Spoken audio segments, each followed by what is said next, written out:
কর্মী খুনের মামলায় ১৯ জন দোষী, খালাস পেলেন বিধায়ক সহ 7 জন। হুগলি জেলার গোঘাট বিধানসভার অন্তর্গত শেওড়া অঞ্চলের আমডোবা গ্রামে তৃণমূল কংগ্রেসের এক কর্মীকে নৃশংসভাবে খুনের ঘটনায় সোমবার আরামবাগ মহকুমা আদালতের বিচারপতি ১৯ জনকে দোষী সাব্যস্ত করেছেন। মামলার শুনানি চলাকালীন 4 জন অভিযুক্তের মৃত্যু হয়েছে, 7 জনকে বেকসুর খালাস করা হয়েছে। অভিযুক্তদের সাজা ঘোষণা মঙ্গলে। জানা গেছে, নিহত তৃণমূল কর্মী শ্রী গোঘাট থানায় 30 জনের বিরুদ্ধে অভিযোগ দায়ের করেছিলেন। দীর্ঘকাল ধরে বিচার প্রক্রিয়ার পর অবশেষে রায় ঘোষিত হলো। এই মামলার অভিযোগ থেকে সম্পূর্ণ অব্যাহতি পেয়েছেন তৎকালীন ফরওয়ার্ড ব্লক বিধায়ক তথা বর্তমানে বিজেপির বিধায়ক বিশ্বনাথ কারক, সিপিআইএম নেতা দেবু চট্টোপাধ্যায় এবং ভাস্কর রায়। ঘটনার গুরুত্ব এবং মামলার রায় নিয়ে আর কি জানা যাচ্ছে বিস্তারিত তুলে ধরলো নিউজ বাংলাদেশা।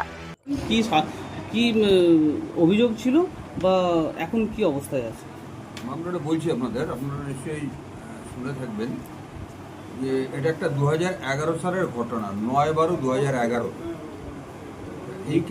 এই মামলাটায় মানে যাকে মার্ডার করা হয়েছে তার নাম হচ্ছে শেখ নাইমুদ্দিন। তিনি হচ্ছেন আমডোবা গ্রামের বাসিন্দা।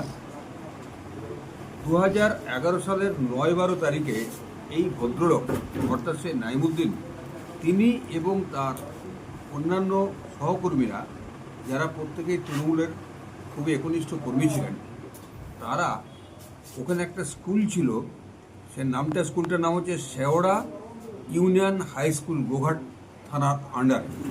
সেই স্কুলে একটা গার্জেন্সদের ইলেকশন ছিল, গার্জেন্স রিপ্রেজেন্টেটিভ, যেটা প্রত্যেক ইলেকশনেই হয়।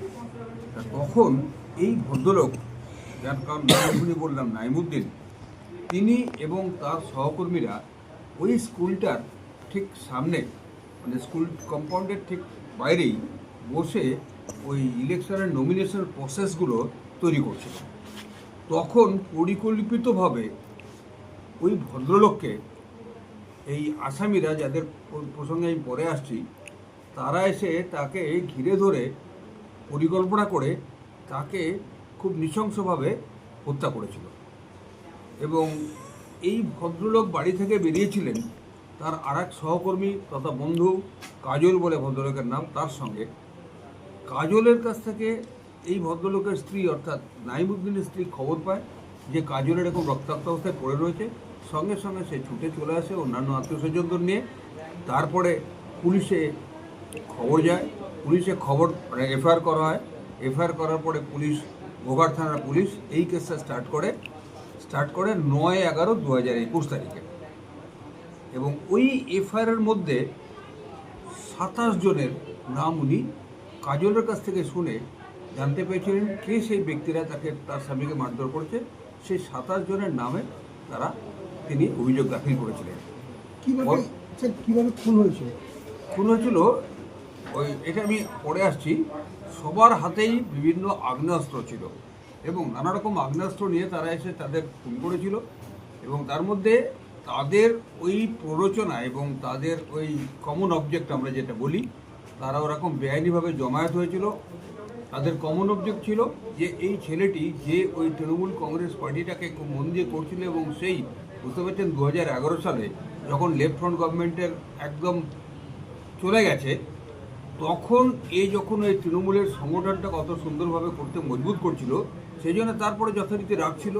এবং তৎকালীন যিনি এমএলএ ছিলেন তার নাম ছিল বিশ্বনাথ কারক।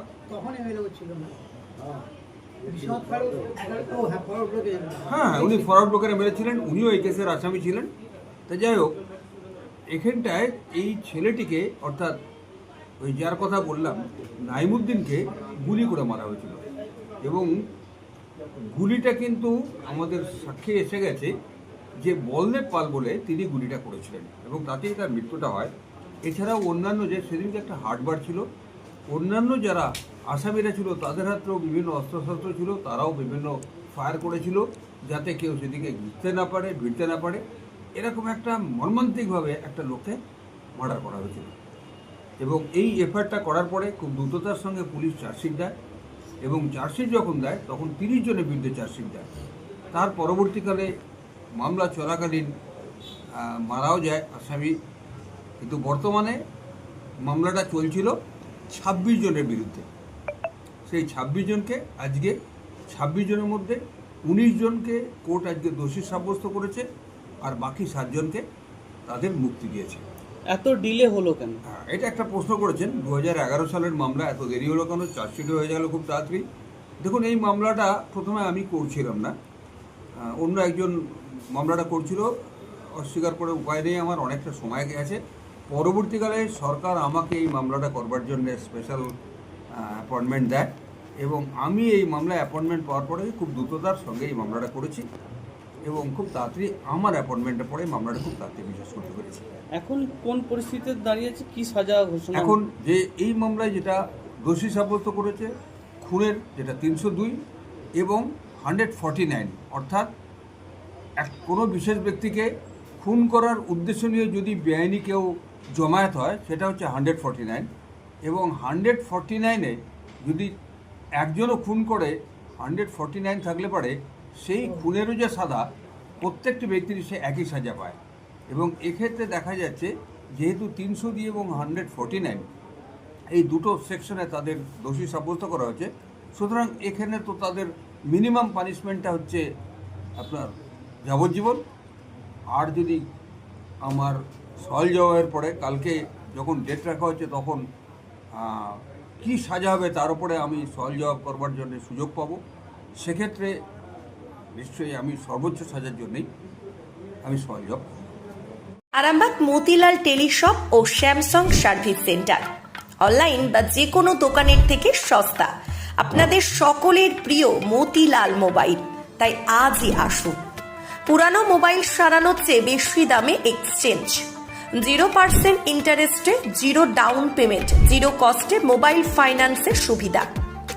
আমাদের ঠিকানা পুরাতন বাজার, আরামবাগ হেডপোস্ট অফিসের বিপরীতে, আরামবাগ, হুগলি। আমাদের যোগাযোগ নাম্বার 7001304430।